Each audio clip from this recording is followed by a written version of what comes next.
Welcome to Op-Amp Stability Basics Part 3. After completing this course, the learner will be able to understand the effects of a capacitive load interacting with the open-loop output impedance Zo and creating a second pole in the loaded Aol curve versus the original datasheet Aol curve. Recognize that a two-pole Aol curve and a flat 1/beta curve results in 40 dB per decade rate of closure and marginal stability.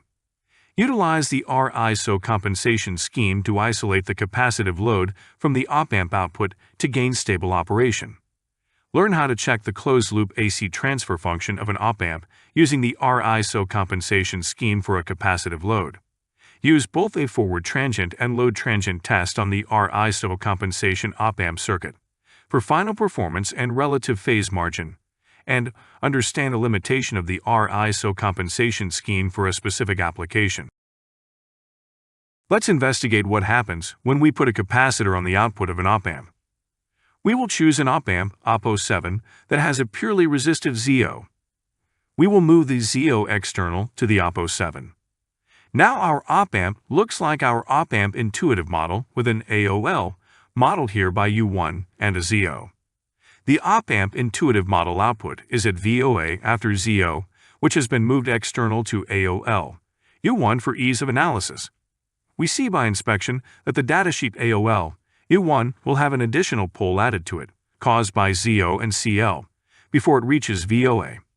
The exact calculation for FP2 is given by the equation. FP2 equals 1/2 pi Zo Cl. And so FP2 equals 1/2 pi times 70 ohms times 100 nanofarads equals 22.736 kilohertz.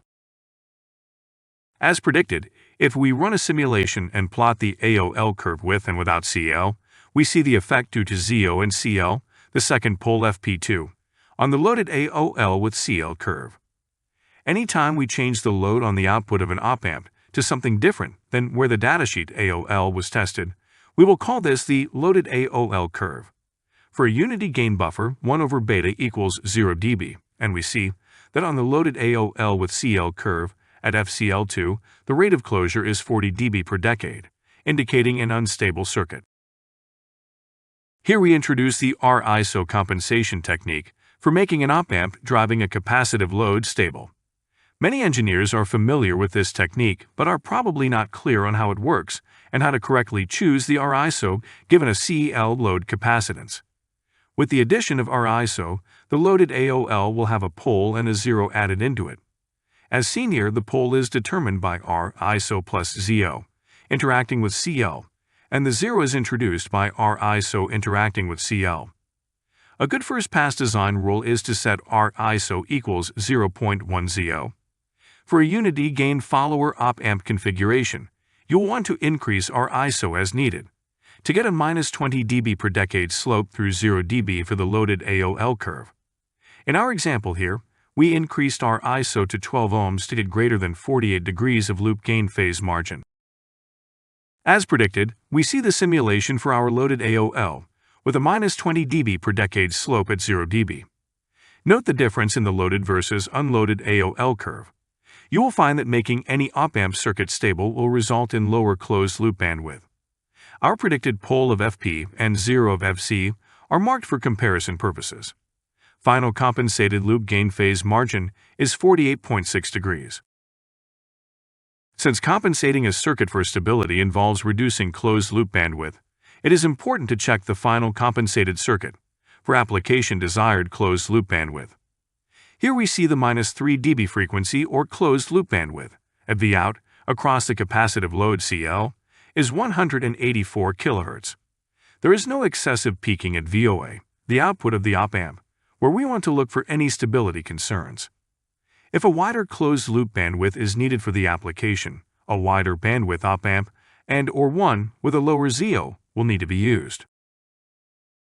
If our AC closed-loop response is acceptable, we should then run a forward transient test. This test uses a small square wave on the input, with rapid rise and fall times of 1 nanosecond to disturb the input to look for the damped natural response out of the op-amp for a step change. At the output of the op-amp, VOA, we see no excessive overshoot or ringing, which indicates good stability. You need to look at the op-amp output, and not the output at Vout in this test, since Vout could filter oscillations happening at VOA. Ensure that Vout has the desired step change response required for the given application. In addition, if the application requires certain large signal performance, large voltages can be applied and the response verified to be as needed. One final test for the Riso compensation circuit is a load transient test. Many times, when an op-amp is driving a capacitive load, the output load transient response is critical. Here we use a stepped current source of 1 nanosecond rise and fall times to disturb the output to see the damped natural response due to a step output load. Use the application-specific anticipated worst-case current step to see the compensated circuit response. For our example, we chose a 0 to 10 mA current step on the output. Looking at the op-amp output, VOA, we see no excessive overshoot or ringing, which indicates a stable circuit. The SPICE op-amp macro model may not accurately model the ISC limit high-frequency behavior, so check that the op-amp ISC specification is not exceeded by Iout. Look at Vout and ensure its response is acceptable for the end application performance to a load transient. Note the polarity of current through Riso in the schematic. For positive current flow out of the op-amp, you need -1 times I or ISO, as shown in the first curve in this slide. Alternately, if Riso in the schematic were selected and flipped, I or ISO would be positive out of the op-amp. The Riso compensation has one drawback concerning DC current loading and accuracy. The point of feedback in the Riso compensation is at VOA and not Vout. As DC load current increases, the accuracy at Vout versus Vin gets worse, as shown here. For Iout equals 25.2839 milliamps, Vout equals 3.79259 volts, instead of the buffered input of Vin equals 4.096 volts. The Riso compensation technique is still very much used for pulsed or AC applications in driving long cable capacitances, or for transient load cases, such as driving the input of an ADC.